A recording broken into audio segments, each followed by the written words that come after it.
The security camera footage was grainy, time-stamped 11:47 p.m., 3 days ago.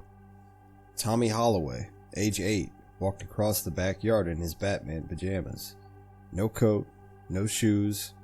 The camera angle caught him from behind as he approached the oak tree, the one that's been there since before the house was built, the one whose branches grow down instead of up, like wooden fingers reaching into the earth. Tommy didn't hesitate. He grabbed a thick branch and climbed down into the ground the way other kids climb up into treehouses. The footage ran for 6 more minutes. He never came back up. The camera is still recording.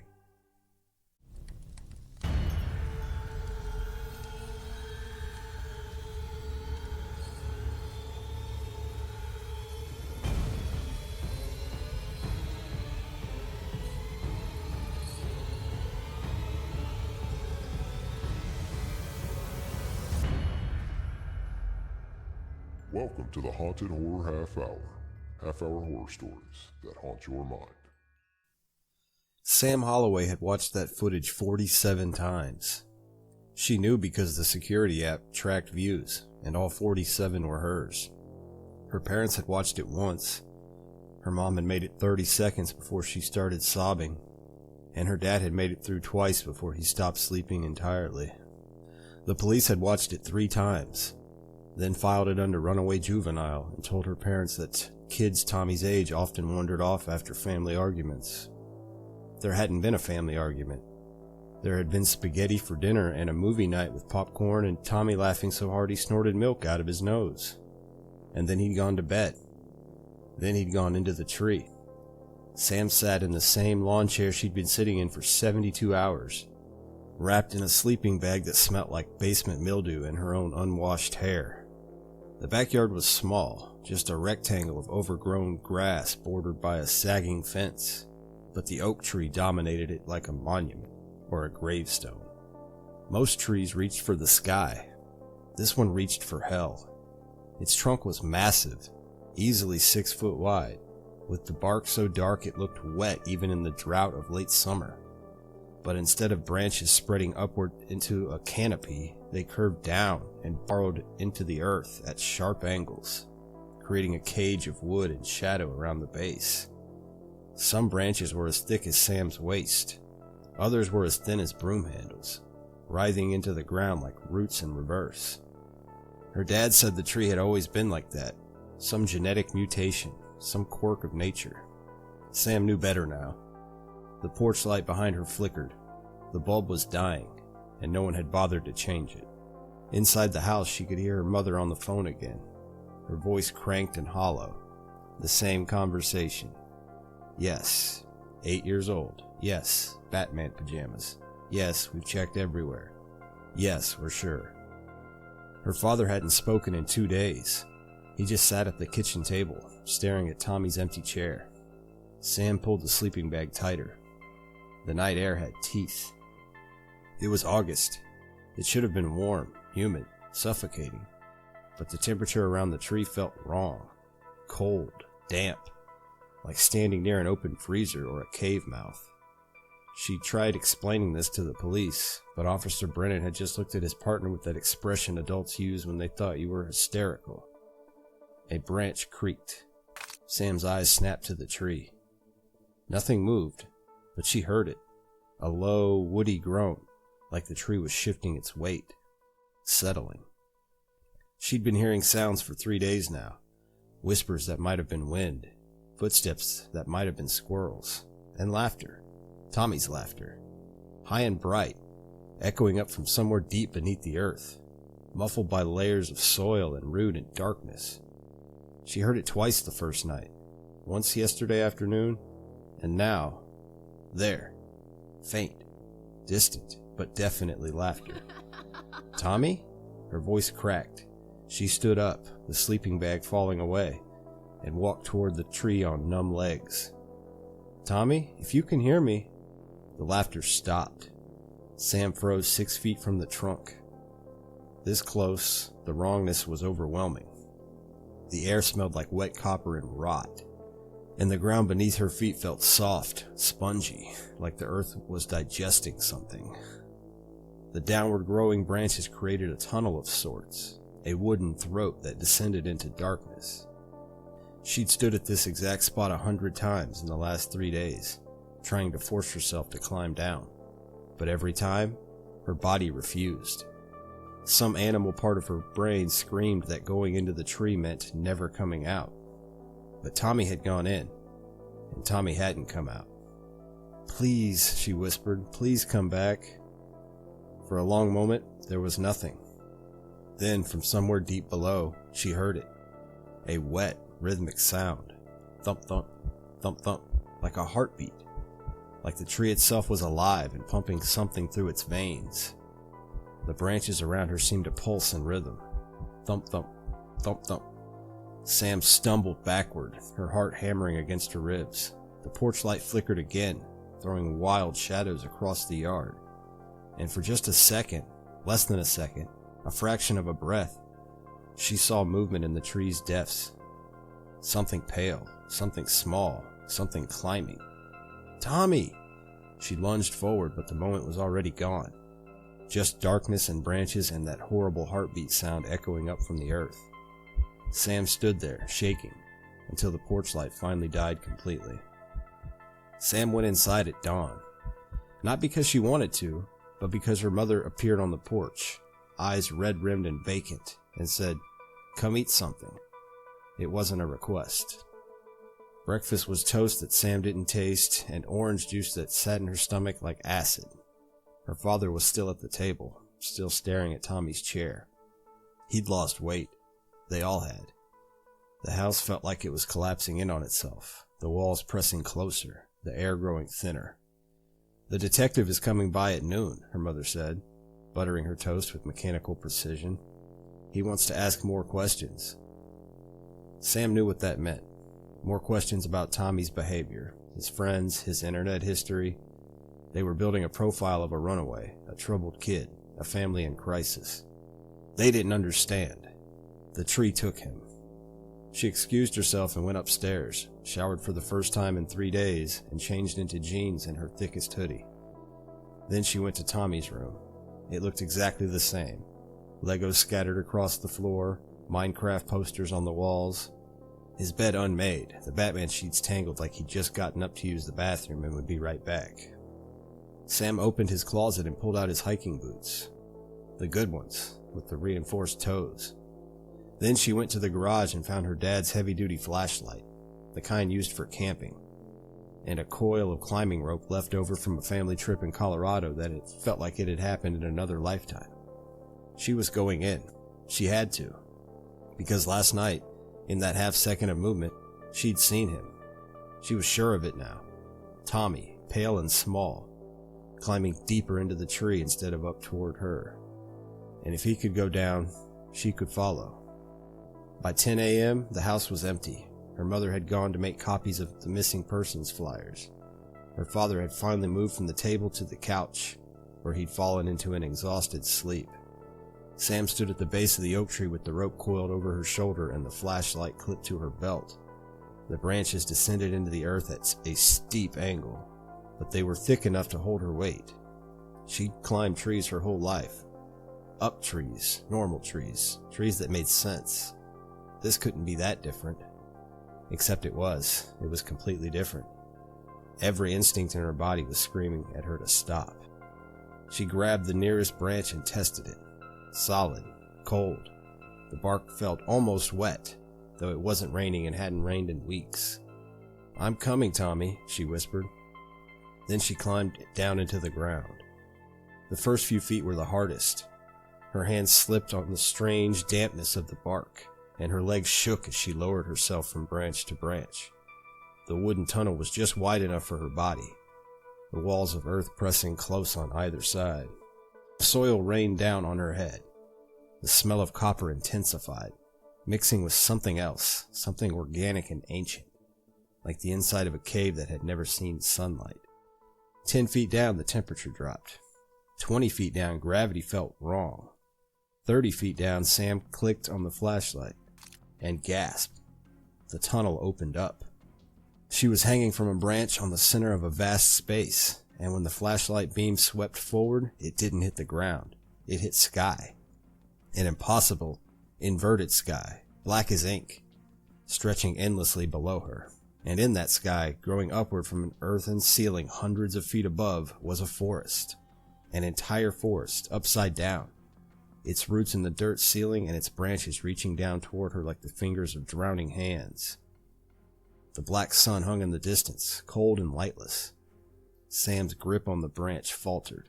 What? Then she saw it, hanging from a nearby branch 20 feet below her. Tommy's jacket. His red zip-up jacket with the Pokemon patch on the sleeve. Still swaying slightly.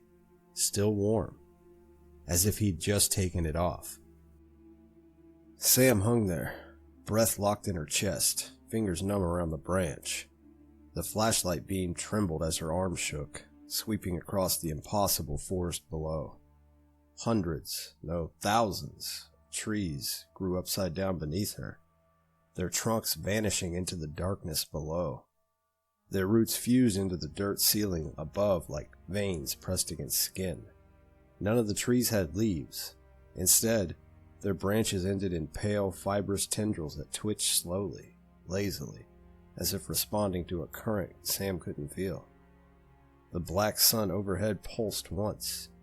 Dim. Bright. Dim again. Sam swallowed hard and forced herself to breathe. The air down here tasted thick and damp, laced with copper and something faintly sweet. Decay mixed with sap. Her light caught movement. Not fast, not sudden, a sway. One of the trees below shifted, its branches curling inward slightly, like fingers closing into a fist. Sam's stomach clenched. "Tommy?" she called, her voice swallowed almost instantly by the vast space. No answer. She began her descent. The branches grew closer together as she climbed down, forming a slanted path that guided her deeper into the inverted forest. Her boots scraped against the bark that felt rubbery beneath her soles, warm in places, pulsing faintly under her weight. The jacket was closer now. Tommy's jacket hung from a low branch, snagged by the hood. The zipper teeth glinted in the flashlight beam. "Tommy," Sam whispered again, louder this time. "I'm here. You didn't do anything wrong. Mom and Dad are looking for you." She reached the branch and grabbed the jacket. It was warm. Not just warm, recently warm. Sam yanked it free and pressed it to her chest, fighting the wave of nausea that surged up her throat. "Where are you?" Something moved beneath her feet. She froze. The branch she stood on flexed. Not cracking, not bending, but tightening. Like a muscle tensing. The bark rippled under her boots in a slow wave. Sam stumbled back, nearly losing her footing. "No," she breathed. "No, no, no." The trees around her began to move. Not all at once, one by one. A branch curling here, a trunk shifting there. The forest woke gradually, like something stretching after a long sleep. Roots above her tightened, squeezing dirt loose from the ceiling. Pebbles rained down, pattering against bark and bone-white tendrils below. The black sun pulsed again. This time, Sam felt it. A vibration passed through her bones, deep and resonant, like a drumbeat echoing inside her chest. Thump, thump. The same rhythm she'd heard from above. The tree's heartbeat. Sam turned in a slow circle, panic tightening in her throat. "This isn't real," she whispered. "This is shock. This is a hallucination." A sound answered her. Laughter. Tommy's laughter. It echoed from below and behind her, distorted and layered as if several voices were trying, and failing, to sound like him. "Tommy!" Sam shouted, scrambling down the branches faster now, ignoring the way they flexed beneath her hands. The laughter stopped. The silence that followed was worse. The forest floor, if it could be called that, was not ground at all. Sam reached the lowest branches and dropped the final few feet, landing on something that squelched under her boots. She staggered, barely keeping her balance as the flashlight beam swept downward. The surface beneath her was layered with organic debris, old leaves, scraps of clothing, bones bleached smooth and white. Not animal bones. Human. A sneaker lay half buried nearby, its laces fused into the soil. A backpack strap protruded from a tangle of roots, slowly being pulled downward, inch by inch. Sam gagged. "This is where they go," she whispered. "This is where you put them." The forest responded. Branches shifted above her, creaking softly. The tendrils swayed closer, brushing the air near her face without quite touching.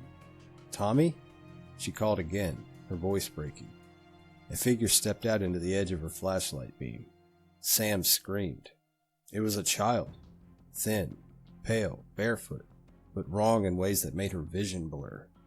The skin was stretched too tight over the skull, veins branching beneath it like root systems. The eyes were open too wide, irises blown out until they were almost completely black. It smiled. "Sam?" it said in Tommy's voice. She stumbled backward. You're not. The thing tilted its head, mimicking Tommy's mannerisms perfectly. "I found the bottom," it said cheerfully. "There's lots of room down here." Sam's heel caught on something soft. She fell hard onto her back, the flashlight skidding from her grip and spinning across the ground. The light landed on a pile of small shapes.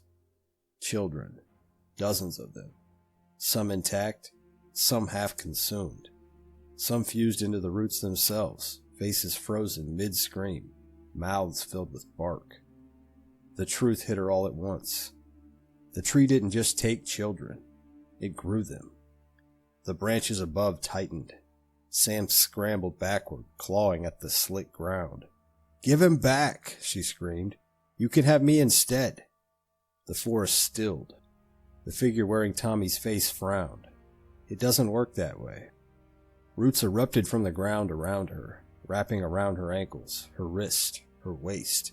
They were warm, strong, pulsing. Sam screamed as they lifted her off the ground. The black sun flared. Images flooded her mind, decades of them.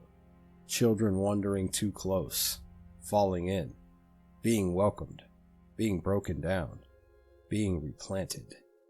The tree fed on curiosity, on loneliness, on children who went looking for somewhere else to belong. Sam thrashed, tears streaming down her face. "Tommy, please, if you're still in there." The thing hesitated. For just a second, the smile wavered. "Sam?" it asked, voice smaller now. Hope surged through her. "Yes," she sobbed. "It's me. Come back up. Mom's crying. Dad won't eat. You don't belong here." The roots tightened. The hesitation vanished. "You don't either," the thing said gently. The forest began to close in. Branches folded inward.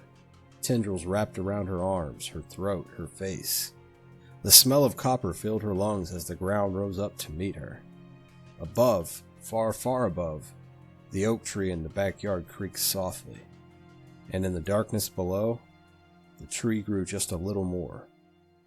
The transition from the floor of the inverted forest to the deeper architecture of the tree was not a fall, but a slow, rhythmic swallowing. As the roots tightened around Sam's chest, the pressure didn't just squeeze her lungs. It felt like it was attempting to merge with her skeleton. The warmth of the wood was sickening, feverish, and humid, pulsing with that same thump-thump heartbeat that now seemed to dictate the rhythm of her own blood. "Tommy, look at me," Sam shrieked, her voice muffled as a fibrous tendril brushed across her lips. The thing wearing her brother's skin stood perfectly still. It didn't breathe. It didn't blink. The black sun overhead flared, casting long skeletal shadows of the upside-down trees across its pale face. For a fleeting moment, Sam saw the way the veins in its neck didn't just pulse. They shifted like tiny, trapped worms beneath the surface. "The tree is hungry, Sam," the Tommy thing said, its voice echoing with the unnatural layering of 1,000 other lost children. But it's also lonely. It doesn't want to eat you. It wants to keep you. The roots dragged her backward, dragging her through the organic debris of the forest floor. Her boots kicked uselessly against the bleached white bones of those who had come before, children who had vanished from backyards and playgrounds for decades, now reduced to the structural support of a subterranean nightmare. She was pulled toward the trunk of the massive central oak, but down here, the bark was translucent in patches, glowing with a faint, sickly bioluminescence. Inside the wood, Sam saw them. They were encased in the amber-like sap of the tree, dozens of children in various stages of transformation. One girl, perhaps 6 years old, was fused into the main column, her arms becoming branches, her hair thinning into the same pale tendrils that had reached for Sam earlier. Her eyes were wide, fixed in a permanent stare of realization, while bark slowly scaled over her mouth. This was the nursery. This was where the tree replanted what it took. "You're going to be a sister branch," the Tommy thing whispered, leaning down as Sam was hoisted higher by the pulsing roots. "We can stay here. No more school. No more movie nights where the popcorn gets cold. Just the hum. Can't you hear the hum?" The vibration in the air intensified. It wasn't just a sound. It was an invitation to let go. Sam felt the first tendril pierce the skin of her forearm. It didn't hurt. It felt like a cold needle, followed by a rush of artificial peace. The copper smell was replaced by the scent of heavy, sweet jasmine, the smell of a funeral. "No!" Sam bit her tongue, the sharp tang of real blood cutting through the tree's sedative. "Tommy, remember the milk? You snorted milk out of your nose. You laughed. You're real. This place is a lie." The thing flinched. The black sun pulsed erratically, its light flickering like a dying bulb. The layers of stolen voices in the thing's throat scrambled, for a second settling into the high-pitched, genuine sound of an 8-year-old boy in Batman pajamas. "Sammy, it's dark. I can't see the sky," it whispered. "Close your eyes, Tommy. Don't look at the sun." Sam screamed, thrashing against the roots as they began to pull her into a waiting fissure in the glowing bark. The Tommy thing reached out a hand. Its fingers were beginning to elongate, tips hardening into dark, woody points. But the eyes, for one heartbeat, were hazel again. They were Tommy's eyes. "Run, Sammy," he sobbed. "The roots, they go all the way back to the house. They're under the kitchen. They're under Mom and Dad. If you don't go now, there won't be anyone left to remember us." The realization that the tree wasn't just in their yard, but under their life, gave Sam a final desperate surge of adrenaline. As the Tommy thing, the real Tommy, or the fading echo of him, shoved against the roots holding her, the forest reacted with a violent, woody groan. The ground heaved. The ceiling of dirt and root veins began to sag, raining down heavy clods of cold earth. "Come with me." Sam reached out, grabbing her brother's wooden hand. It felt like a branch, but she didn't care. "I'm part of the circuit now," Tommy said, his voice fading back into the layered drone of the tree. "Go, before the black sun opens." The light from the inverted sky turned a blinding, negative white. The heat was immense. Sam didn't look back. She scrambled up the slanted path of branches she had used to descend, her hands raw and bleeding as she clawed her way upward. Gravity felt like a physical weight trying to pull her back into the throat of Earth. Every time she gained a foot, a tendril would lash out from the darkness, trying to snare her ankles. She could hear the tree screaming, a sound of splintering wood and thousands of crying voices. She reached the point where the forest met with the narrow tunnel. Above her, she could see a tiny flickering pinpoint of light, the porch light, her father's light. She climbed with the ferocity of a wild animal, her breathing coming in ragged, copper-tasting gaps. The tunnel was narrowing. The tree was settling its weight, closing the throat to trap the intruder. "Almost there," she hissed, her fingers finding a thick, downward-growing branch that led toward the surface. As her head broke the surface of the backyard, she felt a final, massive root wrap around her waist. It pulled with the force of a hydraulic press. Sam screamed, her hands digging into the soft, spongy mud of the garden. "Sam!" A pair of hands grabbed her shoulders. Her father. He was pale, his eyes wide with a terror that surpassed even the last 3 days. He had seen his daughter emerge from the roots of the impossible tree. "Pull!" she choked out. With a roar of grief and paternal fury, her father yanked. There was a sickening pop as the roots snapped, retreating into the darkness with a wet, thudding sound. Sam and her father tumbled back into the grass. For a long moment, they lay there, gasping in the humid August air that finally felt right. Warm, mosquito-thick, and real. Slowly, Sam sat up. She looked at the oak tree. It was silent. It looked like any other tree, save for the branches that reached for hell. But Sam could see the way the bark was shifting, the way the wood was knitting itself back together over the hole she had just escaped from.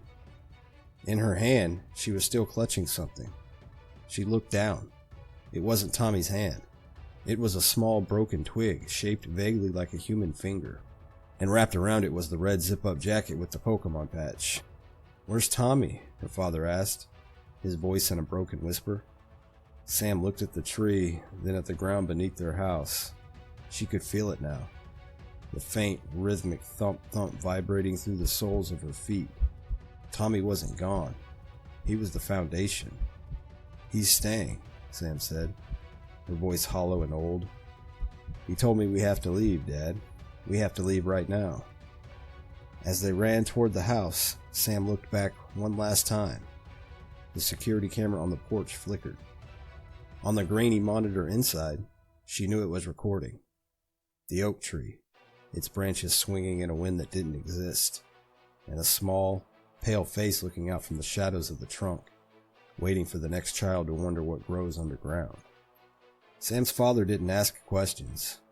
Maybe it was the way she'd clawed her way out of the earth like something being born. Maybe it was the root-shaped bruises already darkening around her ribs, visible through her torn hoodie. Or maybe it was the look in her eyes. The kind of look that said she'd seen the architecture of nightmares and barely escaped with her sanity intact. They ran. Sam grabbed her mother's car keys from the hook on the door while her father threw random items into a duffel bag. Clothes, photos, his wallet. Her mother's missing person flyers were still spread across the kitchen table. Tommy's school photo smiling up from each one. "We can't just leave him," her father said, his hand shaking in the zipped bag. "He's not there anymore, Dad," Sam's voice cracked. "He's everywhere." As if to punctuate her words, the house groaned. It was subtle at first, a settling sound, the kind old houses make.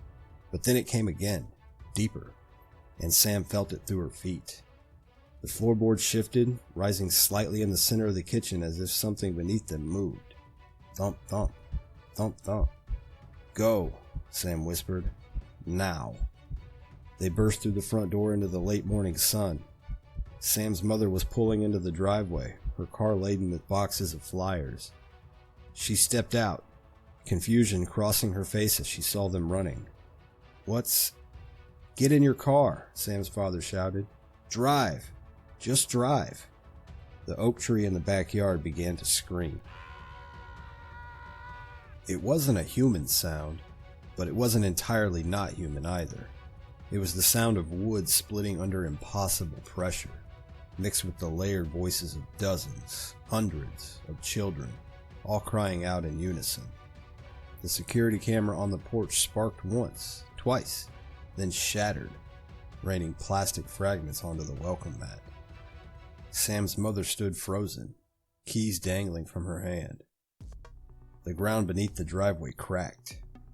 A root, thick as a fire hose, dark and pulsing, erupted through the concrete with a sound like a gunshot. Then another, and another. They weren't growing slowly. They were lunging, whipping through the air like tentacles, seeking. "Mom!" Sam screamed. Her mother finally moved, stumbling backward as a root crashed through the windshield of her car, sending glass cascading across the hood. Sam grabbed her mother's arm and pulled her toward the street. where neighbors were beginning to emerge from their houses, drawn by the noise. Behind them, the Holloway house was sinking. Not collapsing, sinking. The foundation groaned as roots pulled it downward, inch by inch, the walls cracking like eggshells. The oak tree's branches were moving now, undulating in a sick, boneless way, reaching not just down into the earth, but outward, stretching across the yard like fingers spreading to grasp. "What the hell?" a neighbor shouted from across the street. Sam glanced back and saw something that made her blood freeze. Children were climbing out of the tree. Not down the branches, out of the trunk itself, emerging from splits in the bark like moths from cocoons. Their movements were wrong, joints bending at angles that shouldn't exist, skin too pale, eyes too dark. There was a girl in a stained nightgown, a boy in overalls with no shirt underneath, a toddler with leaves growing from her scalp instead of hair. They all wore the same expression, Tommy's smile. "Sam Holloway," they said in unison, their voices creating a horrible, discordant harmony. "The tree wants to show you something." Sam's father grabbed her other arm. Together, her parents pulled her away from the house, toward the neighbor's yard, then the next one. Behind them, the children began to follow. They moved like insects, skittering, climbing over obstacles rather than going around them. One scaled the side of a house in seconds, fingers and toes finding purchase in the vinyl siding. Another crawled across a lawn on all fours, leaving a trail of disturbed earth where bark-hardened fingernails gauged the grass. "This way," Sam's father yanked them toward a gap between houses, a narrow alley leading to the next street. They ran through someone's garden, trampling tomato plants, sending a sprinkler spinning. Sam could hear the children behind them, their bare feet slapping against pavement, their breathing synchronized into one wet, rhythmic wheeze. Thump, thump, thump, thump. The sound was in her chest now, matching her heartbeat, trying to synchronize it to the tree's pulse. They burst onto Maple Street, where a mail truck was idling at a stoplight. Sam's father pounded on the driver's window. "Drive! You have to drive!" The mail carrier, a middle-aged woman with reading glasses, looked at them like they were insane. Then she looked past them and saw the children emerging from the alley. Her face went slack. "Jesus Christ!" She threw the truck into gear and accelerated through the red light. Sam and her parents stumbled into the middle of the street, gasping. Her mother was crying. Her father's hands were bleeding from where he grabbed at roots. And Sam couldn't stop shaking. The children had stopped at the edge of the alley. They stood in a line, perfectly still, heads tilted at identical angles, watching. "Why aren't they following?" Sam's mother whispered. Sam knew. "They're tied to the tree. They can only go so far from the root system." "Then we're safe?" her father asked, hope cracking through his voice. Sam looked down at the street beneath her feet, at the storm drain 20 yards away, at the way the asphalt had small hairline cracks running through it in organic, branching patterns. "No," she said, "we're not." The ground began to tremble. The asphalt split like skin. Roots erupted from beneath the street in a fountain of dirt and broken pavement, each one as thick as Sam's torso, moving with horrifying speed and purpose. They didn't grow, they burst, shattering through the foundation of the city's infrastructure as if it were paper. A fire hydrant exploded, sending a geyser of water 40 feet into the air. Car alarms shrieked. Someone's house across the street groaned as its foundation shifted, windows cracking in spiderweb patterns. Sam and her parents ran. They made it 3 blocks before they realized the truth. There was nowhere to run. Every street they turned down had roots breaking through. Every yard was sprouting new saplings, baby oak trees with branches that curved downward, seeking earth, seeking more. The whole neighborhood. Sam's mother gasped, leaning against a mailbox. "How far does it go?" Sam closed her eyes and felt for the heartbeat. It was everywhere, beneath the elementary school 2 miles away, under the grocery store, pulsing beneath the park where she learned to ride a bike. Tommy had said the roots were under the kitchen, under her parents, but that wasn't the scope of it. The tree wasn't just in their yard. It was the entire town. How long had it been here? How many decades had it been growing, spreading, waiting? How many missing children over the years had been explained away as abductions, runaways, tragic accidents? All of them feeding the same ancient thing. "We have to go back," Sam said quietly. Her father stared at her. "What?" "To the house. To the tree." Sam looked at her hands. They were scraped raw, embedded with splinters and dirt. One of them still clutched the twig finger wrapped in Tommy's jacket. "It's not going to stop. It'll keep growing until it has everything. Unless what?" her mother demanded. Mascara streaked down her face. Sam thought about the children encased in amber sap inside the trunk. The girl with branches for arms. Tommy's eyes, hazel and real, just for a second before the tree took him back. "Unless we give it what it really wants." Her parents exchanged a look. The kind of look that said they already knew what she was suggesting and would die before they let it happen. "No," her father said flatly. "Dad, it feeds on children who are curious, who are lonely, who wander in looking for something else." Sam's voice was steady now, cold with certainty. But what if someone went in who wasn't lost? What if someone went in knowing exactly what it was? What if they went in angry? A root burst through the sidewalk 10 feet away, questing blindly. The children were coming around the corner now, their movements more urgent. The tree was herding them back. Sam's mother grabbed her shoulders. "We just got you back. We're not losing you too." "You already lost Tommy," Sam shouted, and the words hung in the air like poison. "You already lost him because I didn't go down fast enough. Because I waited. Because I was too scared." Her mother's hands trembled. "This isn't your fault." "Then let me fix it." A car screeched around the corner. The police cruiser, Officer Brennan at the wheel, his partner in the passenger seat. They skidded to a stop, doors flying open. "Everyone needs to evacuate," Brennan started, then saw the roots, the children, the impossible wrongness of everything. His hand dropped to his gun, though what good would a gun do against an entity like this? Sam couldn't imagine. The children smiled. "Sam Holloway," they said. "Last chance. The root mother is tired of waiting." Root mother. Those words echoed in Sam's skull. Not just a tree. A mother. Something ancient and vast and material in the most horrifying sense. Collecting children. Planting them. Growing them into extensions of herself. The massive oak in her backyard wasn't the tree. It was just the throat. Sam closed her eyes and felt the full scope of the root mother stretching beneath the town.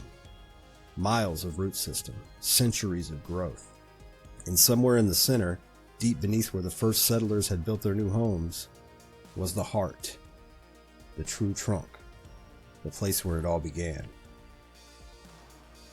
"I need a car," Sam said, opening her eyes. "And a lot of gasoline." Officer Brennan stared at her like she was insane. Behind him, his cruiser's radio crackled with dozens of emergency calls. Sinkholes opening, houses collapsing, people trapped. "Kid, we're evacuating, not—" "There's a root system under the whole town," Sam interrupted. "It's been here for 100 years, maybe more. It takes children and plants them. My brother is down there right now, along with every kid who's gone missing in this town's history. And if we don't stop it at the source, it's going to spread. To the next town, and the next, until there's nothing left but forest." Silence. Then her father stepped forward. "Tell us what you need." Sam looked at the children still standing in their perfect line, waiting. She looked at the roots pulsing beneath the broken street. She thought of Tommy's final words. "The roots go all the way back to the house. If you don't go now, there won't be anyone left to remember us." He'd given her a gift. A map written in memory and pain. "I need to burn it," Sam said. "From the inside out." The children's smiles vanished. Above them the sky darkened, not with clouds, but with something else. A shadow spreading from beneath the earth, as if the black sun from the inverted forest was beginning to bleed through. The root mother was listening, and she was not pleased. They reached the old quarry at the edge of town just before dusk. It had been abandoned since the 70s, written off as unsafe, fenced in with rusted chain link and warning signs half swallowed by weeds. Sam remembered coming here on a middle school field trip, the teacher explaining how the quarry cut straight down into the limestone bed beneath the town. Straight down. And now the ground around it was wrong. The earth had split in long, organic fissures like stretch marks across skin. Small oak saplings dotted the perimeter, their branches already curling downward, already searching. "This is it," Sam said. Officer Brennan had commandeered a county utility truck and filled its bed with red gas cans from every station they'd passed. His partner stayed behind to help evacuate what was left of the neighborhood. Neither of them spoke much anymore. Once you'd seen children crawl out of trees, small talk stopped mattering. Sam stood at the quarry's edge and closed her eyes. The heartbeat was deafening here. Thump, thump, thump, thump. It wasn't just beneath her feet. It was below her, far below, echoing up through layers of stone and soil. She could feel the root mother's awareness brushing against her thoughts now, curious and irritated, like a hand testing a bruise. "It knows you're coming," her mother said softly. Sam nodded. "Good." They rappelled down into the quarry as the sky dimmed overhead. The walls were slick with moisture, vines clinging to the rock face in unnatural patterns. Halfway down, Sam saw it, the first true root. It burst from the limestone like a fossilized artery, wider than a subway tunnel, pulsing slowly as sap flowed through it in thick, amber waves. "This isn't a root," Brennan whispered. "No," Sam said. "It's a vein." At the bottom of the quarry, the rock floor had been shattered completely. A massive opening yawned beneath them, exhaling warm, copper-sweet air. This wasn't the throat she'd climbed before. This was the chest. They climbed down. The space below was cathedral-sized, illuminated by sickly bioluminescent glow emanating from the walls themselves.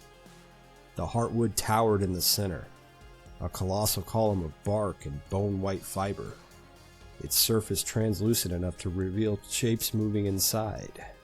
Children. Hundreds of them. Some suspended peacefully, eyes closed as if asleep. Others twisted in slow agony, mouths open in silent screams as roots rewrote their bodies from the inside out. And at the very core, the black sun. It wasn't floating here. It was embedded, fused into the hardwood like a tumor, radiating heat and gravity and hunger. Roots fed into it from every direction, pumping stolen life downward and outward. The root mother spoke. Not aloud, but everywhere. "Why do you hurt me?"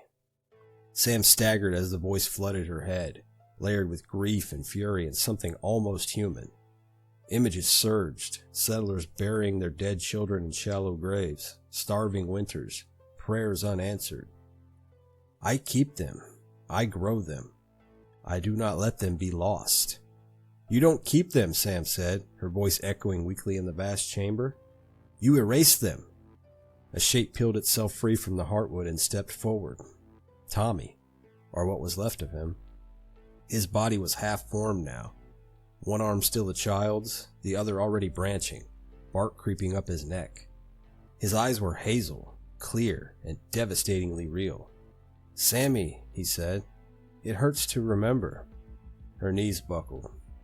"I know," she sobbed. "I'm sorry. I should have come sooner." He shook his head slowly. "You came when it mattered." The root mother's presence surged, furious. "He is mine. They are all mine." Sam pulled the twig finger wrapped in Tommy's jacket from her pocket and held it up. "No," she said. "You borrowed them, and I'm here to collect." Officer Brennan struck the first match. Fire behaves strangely underground. It doesn't roar. It crawls. Brennan and Sam doused the base of the heartwood in gasoline, the fumes mixing with the sweet rot of sap until the air burned the lungs. Roots lashed wildly now, slamming into stone, cracking pillars, trying to smother the threat before it could breathe. The children began to wake. Not all at once, one by one, eyes fluttering open inside the heartwood. Confusion gave way to fear as the flames caught, orange and hungry against the ancient wood. The root mother screamed. The sound was seismic. The quarry walls fractured as the scream traveled upward through miles of root system. Above them, the town shook. Streets split. Houses collapsed inward as the forest beneath them convulsed. Sam ran to Tommy as fire climbed the hardwood. "I can't pull you out," she said, choking on smoke. "There are too many roots." "But I can." "Help me remember," he finished. She grabbed his hand. Memory flooded them both. Movie nights, milk through his nose, his stupid Batman pajamas. His laugh, clear and bright, and his. The bark on his arm cracked. Tommy screamed, not in pain, but in release, as the fire severed the root connections threading through his body.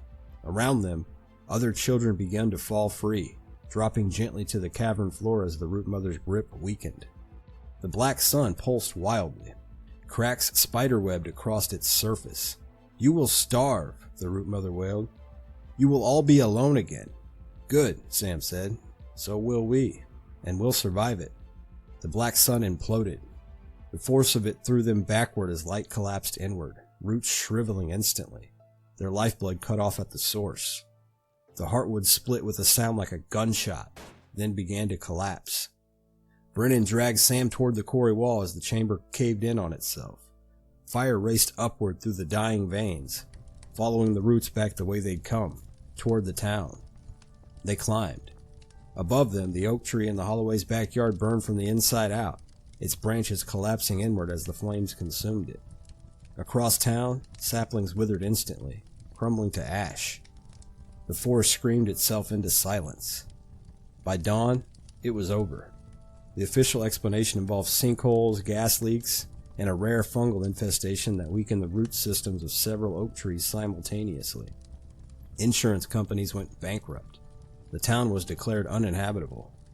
They called it a tragedy. They never found the children's bodies, but sometimes that wasn't the point. Tommy survived. Not whole, not untouched, but alive. His left arm remained scarred with bark-like patterns that never faded, and sometimes Sam caught him staring at the ground, listening for a sound only he could hear. The heartbeat was gone. Mostly.